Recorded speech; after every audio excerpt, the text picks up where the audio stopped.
बसव ब्रिगेडच्या सोलापूर जिल्हा शाखेच्या पुढाकारातून गरजू रुग्णांसाठी ना नफा ना तोटा तत्वावर सुरू करण्यात आलेल्या रुग्णवाहिकेचे लोकार्पण जुळे सोलापुरातील श्री प्रभुलिंग मंदिर येथे पार पडले. सामाजिक बांधिलकी जपत आरोग्य सेवेत हातभार लावण्याचा निर्धार या उपक्रमातून व्यक्त करण्यात आला.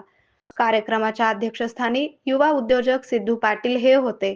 प्रमुख पाहुणे म्हणून राष्ट्रवादी काँग्रेस पक्षाचे शहराध्यक्ष संतोष पवार, भाजपचे नगरसेवक प्रशांत पल्ली, एमआयएमचे नगरसेवक शोएब चौधरी, युवा उद्योजक राघवेंद्र जामगोंडी आदी मान्यवर उपस्थित होते. यावेळी माजी नगरसेवक चंद्रकांत रमण शेट्टी, काशीनाथ मेलगिरी, शिवलिंग शाबादे, आनंद मुस्तारे, समाजसेवक श्यामधुरी, लक्ष्मीकांत बिराजदार, रुग्णवाहिका उद्योजक श्रीशैल रोडगे, राजेंद्र हवदे यांच्यासह मान्यवरांची प्रमुख उपस्थिती होती.